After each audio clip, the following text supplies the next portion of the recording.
ही मुंबई कोणाच्या बापाच्या बापाच्या बापाच्या बापाच्या बापाच्या बापाच्या बाप जरी आला तरी महाराष्ट्रापासून तुटू शकत नाही.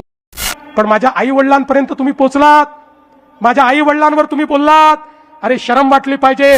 तुम्ही म्हणजे मराठी नाही, तुम्हीच म्हणजे महाराष्ट्र नाही, तुम्ही म्हणजे मुंबई नाही. मुंबई म्हणजे ही बसलेली जनता है जिसे निभा न सकूं ऐसा वादा नहीं करता. मैं अपनी बातें औकात से ज्यादा नहीं करता, भले ही तमन्ना रखता हूं आसमान छू लेने की, लेकिन औरों को गिराने का इरादा नहीं रखता. मी तर सांगितलं शेजारच्याचं पोरगं अंडीवर बसवता आणि आमचं पोरग आहे सांगता. तुझको मिरची लगी तो मैं क्या करूं. तुम्ही मातोश्री वनवरनं मातोश्री तुकडे गेलात. का गेला. जागा कमी पडत होती म्हणून.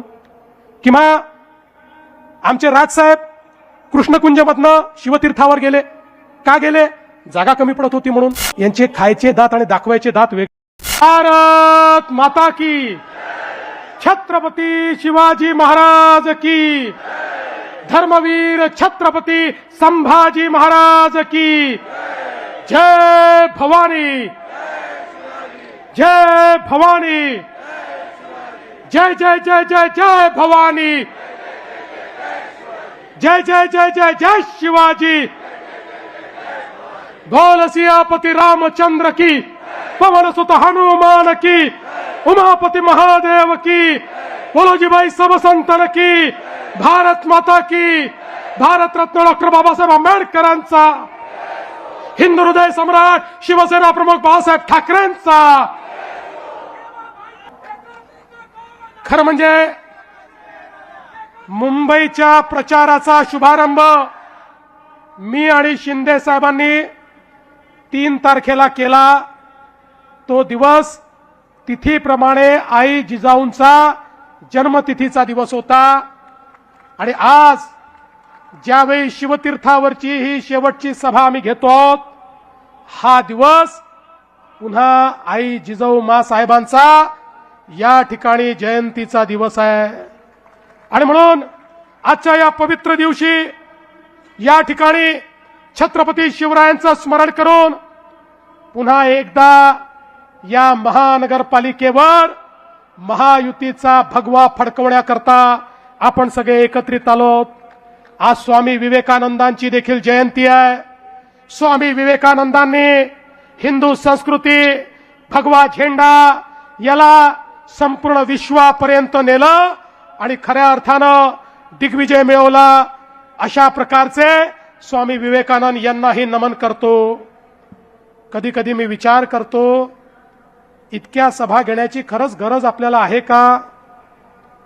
पण माझ्याकरता तो संवाद.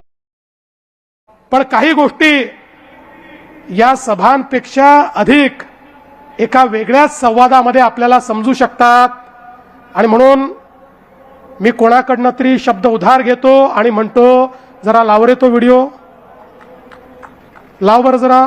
हे उद्धव वगैरे जे आहेत ना, यांच्या या नीच राजकारणाचाच मला कंटाळा आला होता आणि म्हणून मी बाहेर पडलो. आणि मग जर का उद्धवला कंटाळून तू शिवसेना सोडली असशील तर उद्धवच्या फोनची वाट का बघतोस. आणि ज्यांनी बाळासाहेब असताना त्यांच्या पाठीत खंजीर खुपसला, बाळासाहेबांचं ज्यांनी ऐकलं नाही तो माझं ऐकेल असं तुम्हाला वाटतं. तिथून बाहेर पडताना माझ्या बरोबर मी गाडी चालवतोय, माझ्या बरोबर उद्धव बाजूला बसलाय. तिथून हॉस्पिटल मधनं मातोश्रीला मी घेऊन आलो. हॉस्पिटल मधनं मातोश्रीला येईपर्यंत तेव्हा नाही रे वाटलं की बाळासाहेबांच्या पाठीत खंजीर खुपसणाऱ्याच्या बाजूला मी बसलोय म्हणून. मुलाखतीमध्ये मी असं म्हटलं होतं, सेनेबरोबर परत मनसेने युती करावी किंवा मी तुम्हाला सांगू का, तो माणूस बोलतो वेगळं आणि करतो वेगळं. हा माणूस विश्वास ठेवणार का नाही मला माहिती आहे. तो आजच्या देशाला आणि महाराष्ट्राला माहित नाही, इतकं जवळून मला माहिती आहे. निंदकाचे घर असावे शेजारी. माझ्याकडे खूप व्हिडिओज आहेत. व्हिडिओ मराठीच्या मुद्द्यावरती असेल किंवा हिंदुत्वाच्या मुद्द्यावरती असेल, त्या उद्धव ठाकरेंच्या अंगावरती एक तरी केस आहे का. फक्त पैशासाठी, स्वार्थासाठी सगळ्या गोष्टी, कधी हा कधी तो कधी तो, पण बस मला सत्तेत बसवा. माझ्याकडे खूप व्हिडिओज आहेत. मग तुम्हाला हवा होता म्हणून माननीय बाळासाहेबांच्या नावावरती मुंबईचा महापौर बंगला जो ढापला तो लोकांना विचारून ढापला. माझ्याकडे खूप व्हिडिओज आहेत. खोके खोके ओरडत आहेत, त्यांच्याकडे कंटेनर्स आहेत. कोविड पण नाही सोडला त्यांनी. प्रत्येक वेळेला यायचं, बाळासाहेबांचं नाव पुढे करायचं.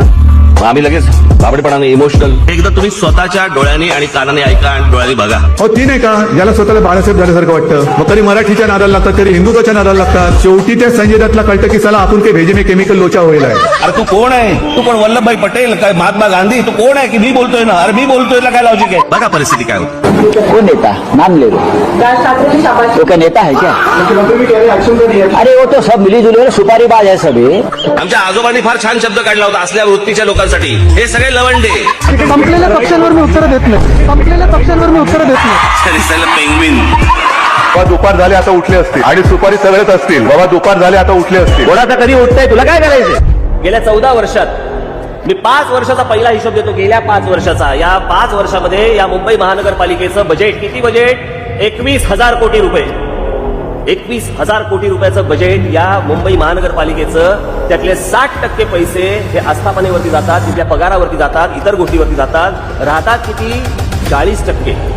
आता 40%मध्ये जर समजा पकडलं तर 21,000 कोटी मधले जर 40% पकडले, साधारणपणे 8,000 कोटी रुपये दरवर्षी हातामध्ये राहतात. म्हणजे 5 वर्षामध्ये कमीत कमी 40,000 कोटी रुपये हातामध्ये होते. या मुंबई शहरावरती खर्च करायला गेले कुठे? गेले कुठे? गेले कुठे? गेले कुठे? गेली 20-20, 25-25, 30-30 वर्ष महानगरपालिका आहेत, ज्याच्यामध्ये शहराचा तर विकास झालाच आहे, पण मराठी माणूसही उद्ध्वस्त झालाय. माननीय बाळासाहेब असताना या सगळ्या गोष्टींकडे एक बारीक लक्ष तरी असायचं. नंतर तर काय बारीक लक्ष फक्त पैशावर. ते आज पण कुठेतरी आणि परवा पण कुठेतरी हेलिकॉप्टर बद्दल उतरताना उद्धव ठाकरेंची बॅग तपासली. ते निवडणूक आयोगाच्या लोकांना पण कुठे काय कुठे काय तपासायचं हे पण कळत नाही. हो, ज्याच्या हातात आज पण कधी पैसे बाहेर निघाले नाही त्याच्या बॅगेत काय असणार? फार फार तर हात रुमाल आणि कोमट पाणी. त्यामुळे आता मला सांगा, आपण उत्तर देण्याची गरज आहे? उत्तर त्यांनीच दिलंय.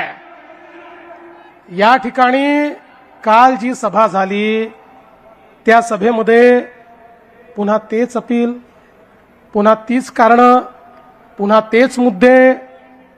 खरं म्हणजे आत्ताच एकनाथजींनी या ठिकाणी ही मुंबई कोणाच्या बापाच्या बापाच्या बापाच्या बापाच्या बापाच्या बापाच्या बाप जरी आला तरी महाराष्ट्रापासून तुटू शकत नाही.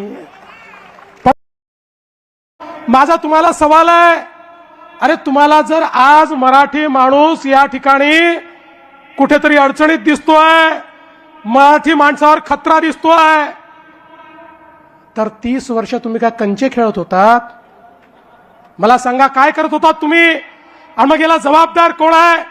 25-25 वर्ष या महानगरपालिकेमध्ये खुर्च्या तोडण्याचं काम तुम्ही केलं, आणि तरी जर माझा मराठी माणूस या ठिकाणी अडचणीत असेल, अरे चुल्लू भर पानी में डूब मरो, कहा वोट मांगने के लिए यहां आते हो. आणि मला आव्हान देतात, म्हणे आदित्यशी चर्चा करा. ठीक आहे, तुम्हाला पोराला प्रमोट करायचं आहे, पण आदित्यशी चर्चा करा. अरे बाबा, आदित्यशी जर चर्चा करायची असेल तर आमची बाजूची उमेदवार शीतल गंभीर ती देखील याच्याकरता पुरेशी आहे. आज खुलं आव्हान देतो, उद्या दिवसभरात कधीही आदित्य ठाकरेंनी सांगावं, त्या ठिकाणी आदित्य ठाकरे येतील, आमच्याकडनं शीतल गंभीर येईल आणि करूया चर्चा. आणि मग काय सांगायचं? मुंबईकरांकरता शेवटची निवडणूक, मराठी माणसाकरता शेवटची निवडणूक. बंधू भगिनींनो, ही मुंबईकरांकरता शेवटची निवडणूक नाही, ही मराठी माणसाच्या अस्तित्वाची निवडणूक नाही.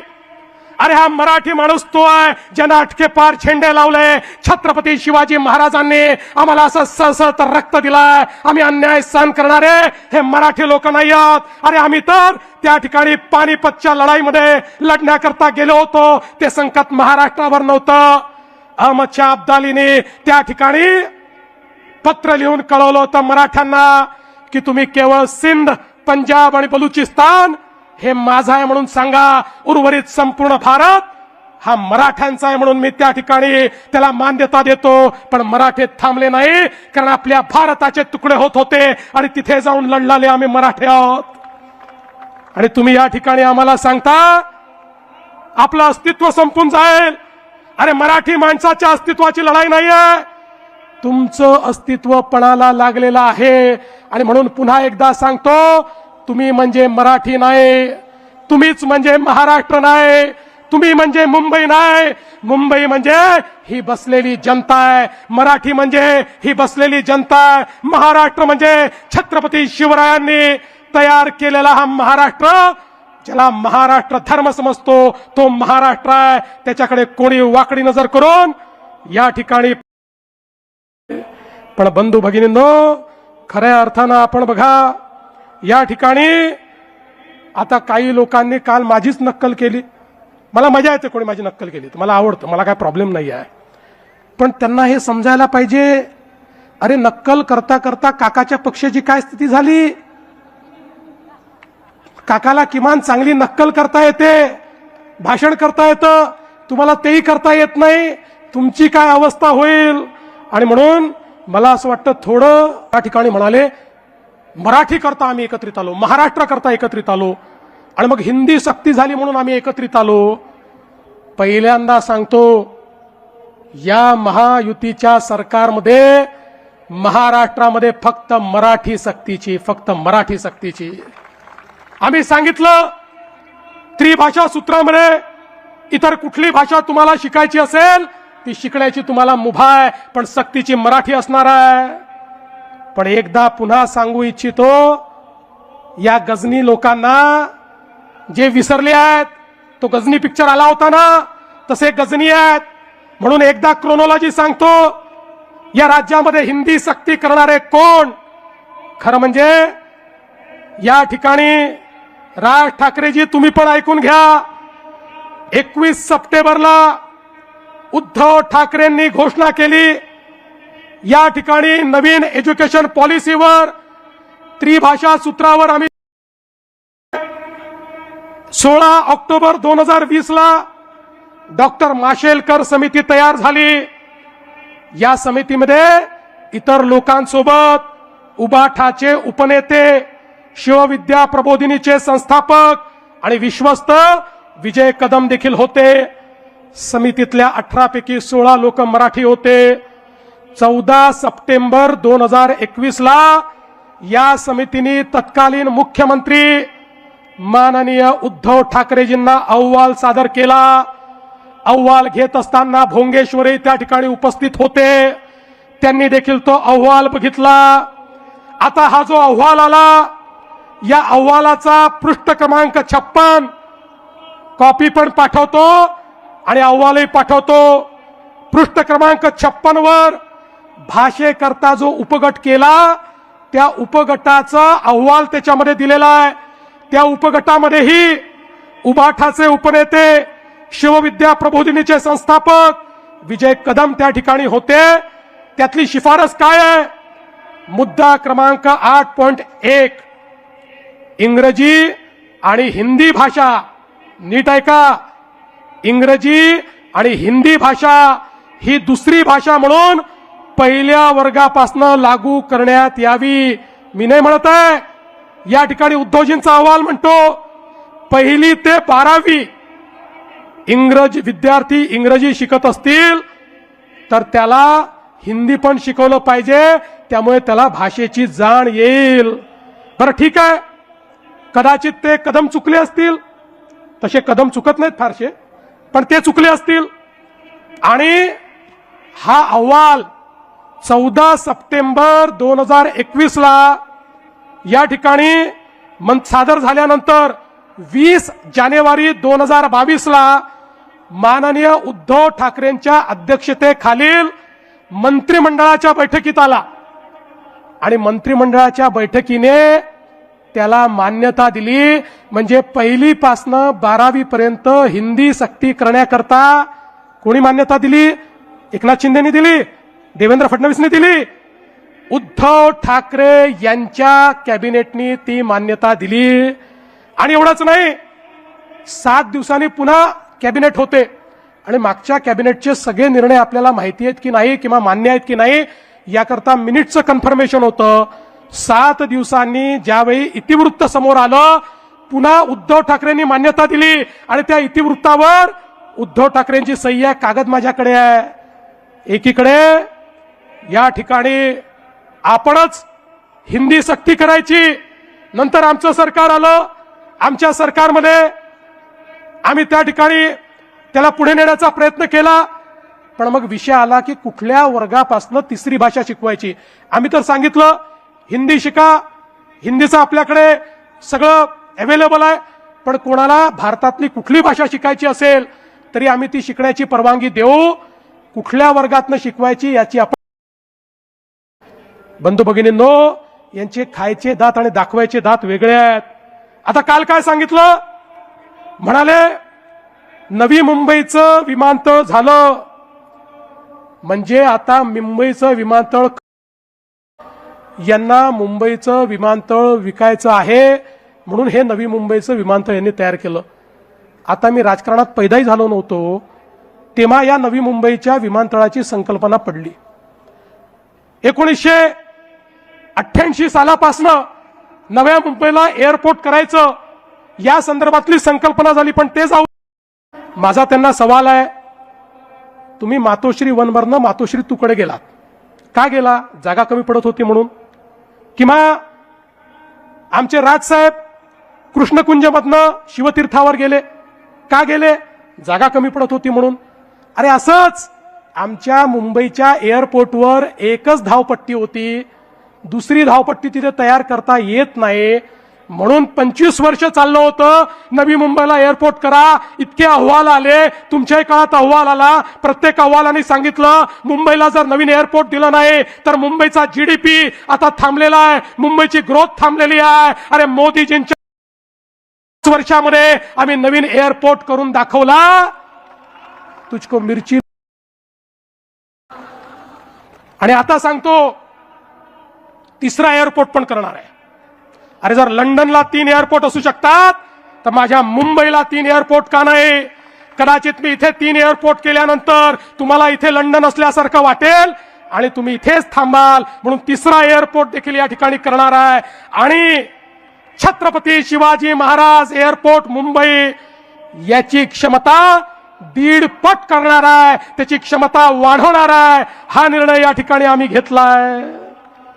आणि म्हणून बंधू भगिनींनो, खऱ्या अर्थानं या ठिकाणी मुंबईकरांकरता आम्ही मेट्रो केली, मुंबईकरांकरता ईव्ही बसेस आम्ही घेतल्या, मुंबईच्या सबअर्बन रेल्वेला आधुनिक आम्ही त्या ठिकाणी करतोय, गरिबांना घर देतोय, बीडीडी चाळीत राहणाऱ्याला त्या ठिकाणी घर मिळालं, अभ्युदय नगरला घर मिळतंय, पत्रा चाळीत राहणाऱ्या त्या माझ्या मराठी माणसाला तुम्ही त्याचं घर हिरावून घेतलं होतं त्याला देखील घर देणारे आम्ही आहोत. आणि त्यासोबत या विशाल सह्याद्रीमध्ये आमचे जे लोक राहतात त्यांना घर देणारे आम्ही आहोत.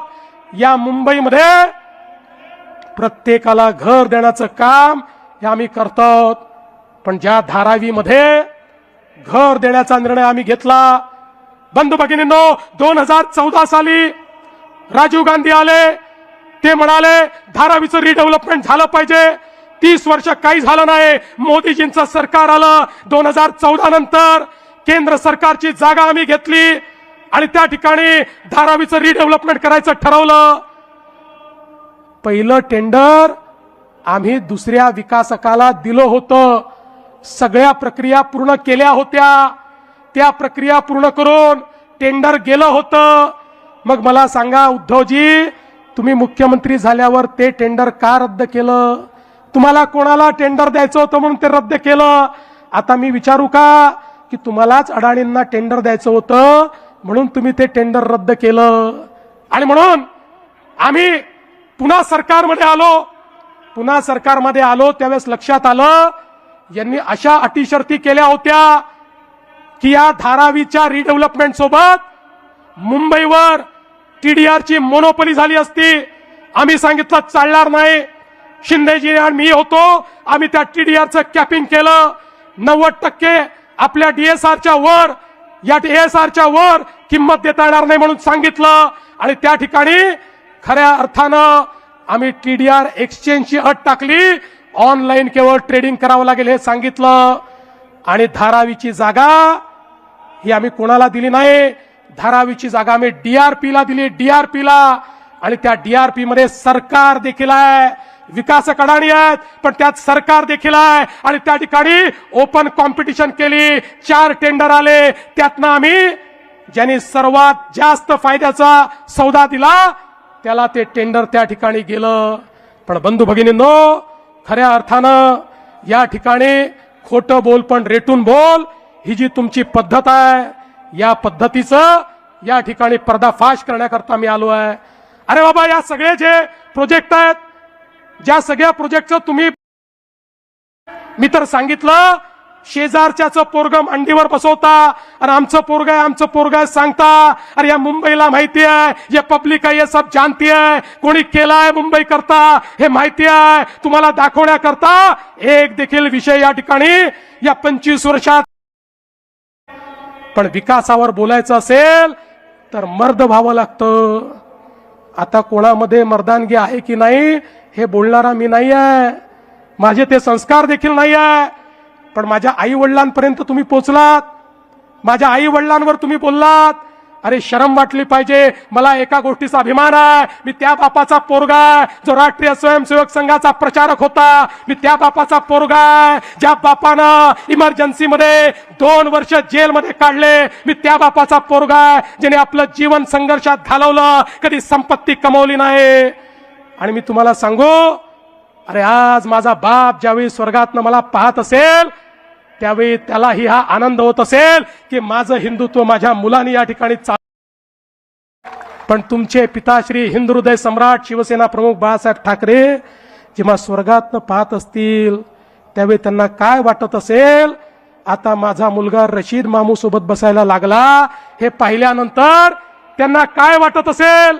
आणि म्हणून मी तुम्हाला एकच गोष्ट सांगतो, तुम्ही किती खोटं बोला तरी या जनतेचा तुमच्यावर विश्वास नाही. आता अडाणींच्या गुंतवणुकीबद्दल यांनी सांगितलं.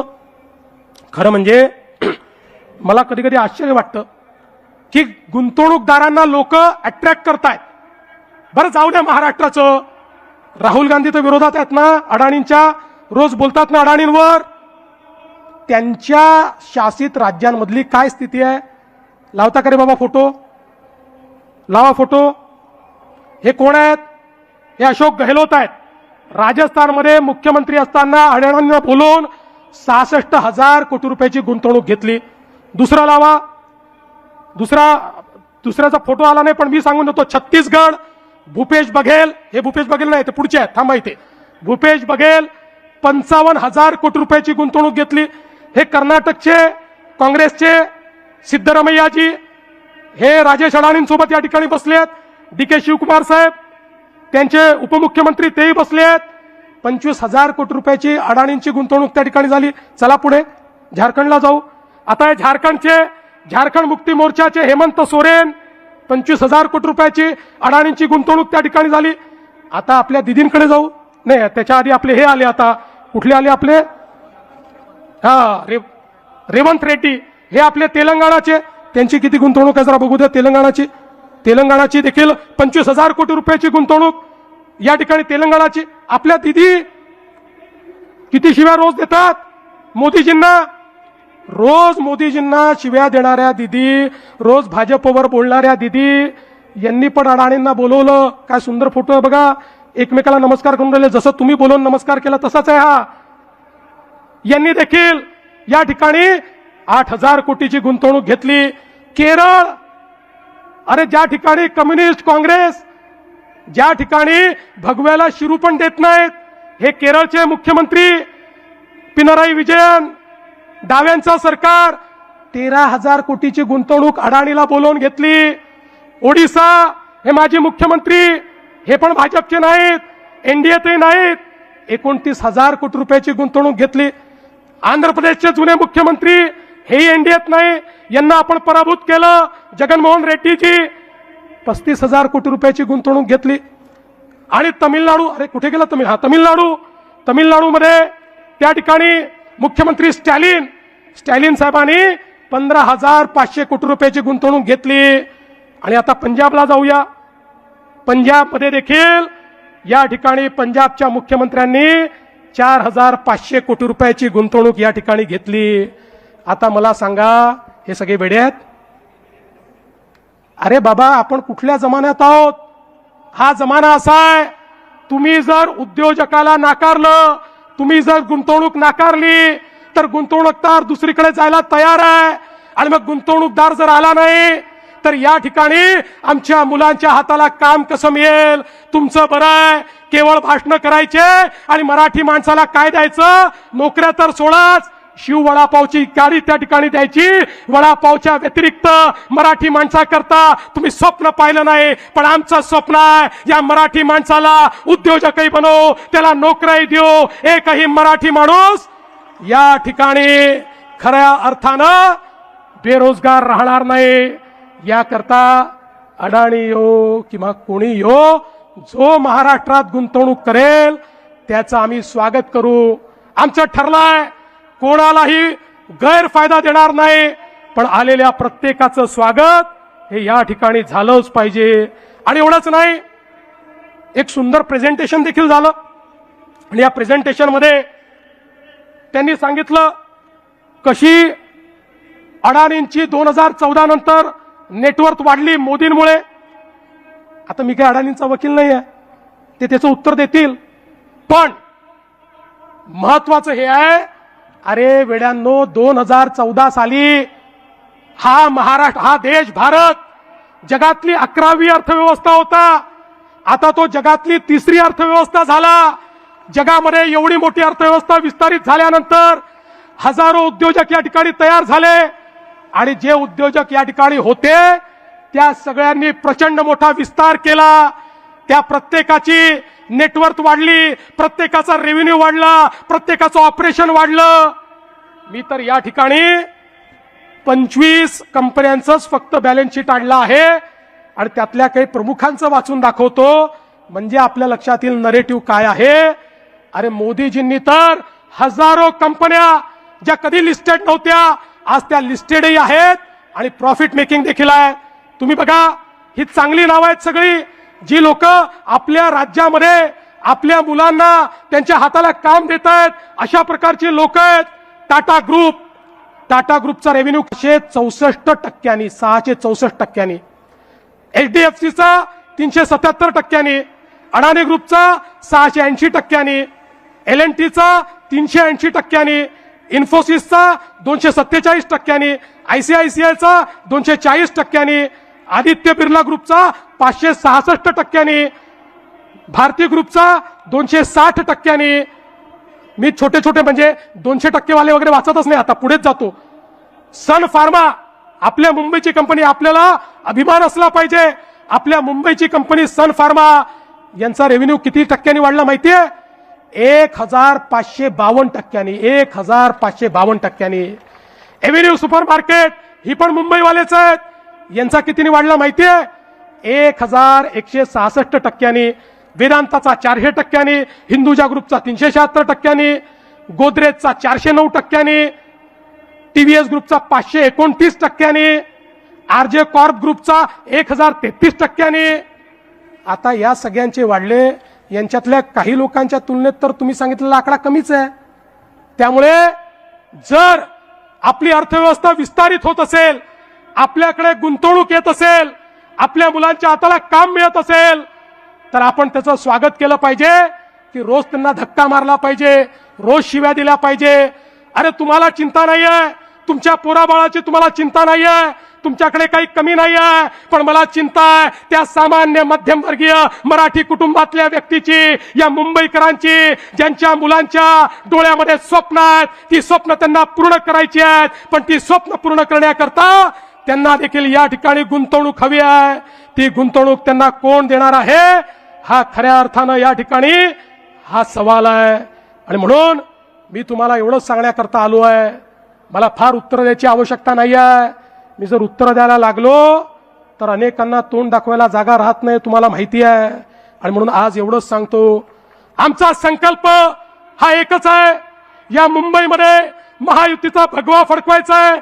पण महायुतीचा भगवा कोणाला तरी महापौर बनवण्याकरता नाही, कोणीतरी खुर्च्या तोडाव्या म्हणून नाही, या ठिकाणी पारदर्शी प्रामाणिकतेतून या मुंबईला बदलायचाय. या मुंबईकरांच्या हक्काचा पैसा मुंबईकरांकरता वापरला गेला पाहिजे. बेईमान लोकांचं राज्य हे समाप्त करायचंय. जे कफन चोर आहेत, अरे कफन मध्ये देखील जे चोरी करतात असे बॉडी बॅग घोटाळेवाले यांना जेलमध्ये पाठवून या मुंबईमध्ये मुंबईकरांच्या हक्काचं सरकार हे बसवण्याकरता या ठिकाणी आम्ही आलो. आणि म्हणून बंधू भगिनींनो, मी जिसे निभा न सकूं ऐसा वादा नहीं करता, जिसे निभा न सकूं ऐसा वादा नहीं करता. मैं अपनी बातें औकात से ज्यादा नहीं करता. भले ही तमन्ना रखता हूं आसमान छू लेने की, लेकिन औरों को गिराने का इरादा नहीं रखता. आणि म्हणून या मुंबई आम्ही बदलून दाखव. 15 तारखेला मतदानाकरता जा. ज्या ठिकाणी कमळ दिसेल, ज्या ठिकाणी धनुष्यबाण दिसेल, चेहरा पाहू नका. माणूस काळा आहे की गोरा आहे पाहू नका. केस आहे की टकला आहे पाहू नका. चिन्ह केवळ दोनच, कमळ आणि धनुष्यबाण. कमळ आणि धनुष्यबाण, कमळ आणि धनुष्यबाण, कमळ आणि धनुष्यबाणाची बटन दाबा आणि पुढच्या 5 वर्षाकरता मुंबईकरांचं सरकार या ठिकाणी निवडून आणा, एवढीच विनंती करतो आणि माझं बोलणं संपवतो. धन्यवाद. जय हिंद. मनसे अध्यक्ष राज ठाकरे आणि शिवसेना उद्धव बाळासाहेब ठाकरे पक्षाचे प्रमुख उद्धव ठाकरे यांची रविवारी मुंबईत शिवाजी पार्क मैदानात संयुक्त सभा पार पडली. या सभेत राज ठाकरे यांनी भाजपवर गंभीर आरोप केलेत. भाजपकडून केवळ अदानी उद्योग समूहाला विविध प्रकल्प देण्यात आल्याचा आरोप राज ठाकरे यांनी केला आहे. तसेच आगामी काळात वाढवण बंदराजवळ विमानतळ बनवलं जाईल. मुंबईचं राष्ट्रीय आणि आंतरराष्ट्रीय विमानतळ नवी मुंबईकडे वळवण्यात येईल आणि मुंबईचं सध्याचं विमानतळ अदानी उद्योग समूहाला विकत दिलं जाईल, असा आरोप राज ठाकरे यांनी केला. त्यांच्या या आरोपावर आता मुख्यमंत्री देवेंद्र फडणवीस यांनी प्रत्युत्तर दिलंय. देवेंद्र फडणवीस यांनी राज ठाकरेंवर यावेळी अतिशय खोचक शब्दात प्रत्युत्तर दिलंय. मला असं वाटतं की यापेक्षा मूर्खपणाचं दुसरं स्टेटमेंट असू शकत नाही. मुंबईला 2 विमानतळाची गरज होती, त्यामुळे दुसरं विमानतळ आम्ही बांधलंच. या मुंबईचा विकास कुठल्या एका गोष्टीने थांबला असेल तर सिंगल स्ट्रीपचे एअरपोर्ट. मुंबईत इतकं वर्ष ते होतं, असं प्रत्युत्तर देवेंद्र फडणवीस यांनी दिलंय. आता मुंबईच्या विमानतळाचा प्लॅन 1992 पासून झाला होता, पण कोणीच काम करू शकलं नव्हतं. तेव्हापासून केवळ पाट्या लागल्या होत्या. मी मुख्यमंत्री झाल्यानंतर सगळ्या अडचणी दूर केल्या आणि हे आता विमानतळ आम्हीच बांधलंय. विमानतळ बांधलं तेव्हा उद्योगपती अदानीच नव्हते. याचं टेंडर जीव्हीकेला मिळालं होतं. नंतर जीव्हीकेने आपले शेअर डायल्यूट केले आणि अदानी यांना ते टेक ओव्हर केलं. आम्ही काहीही अदानींना दिलं नव्हतं, आम्ही जीव्हीकेला दिलं होतं. 4 वर्षांनी अदानींनी तो घेतला, अशी माहिती फडणवीसांनी दिली. त्यांना भूगोल कळत नाही. गुजरातचा तुम्ही पोर्ट बघितला तर तो चिंचोळ्या भागात आहे. ते विमानतळ आहे. त्या विमानतळाचं ते काय करतील? या उलट वाढवण बंदराने सर्वात मोठं नुकसान गुजरातचं झालंय. आजपर्यंत तिथे गुजरातचा एक पोर्ट होता. सगळा माल आपला त्या पोर्टवर यायचा. आता त्यापेक्षाही 10 पटीने मोठा पार्ट आपण बांधणार आहोत, असं देवेंद्र फडणवीस यांनी स्पष्ट केलंय. आता यावर तुम्हाला काय वाटतं? तुमचं मत कमेंट बॉक्समध्ये लिहायला अजिबात विसरू नका. व्हिडिओ आवडला असेल तर जास्तीत जास्त शेअर करा. आणि आतापर्यंत मराठी जनता, आपण आपल्या या चॅनलला सबस्क्राईब जर केलेलं नसेल तर चॅनलला सबस्क्राईब करा.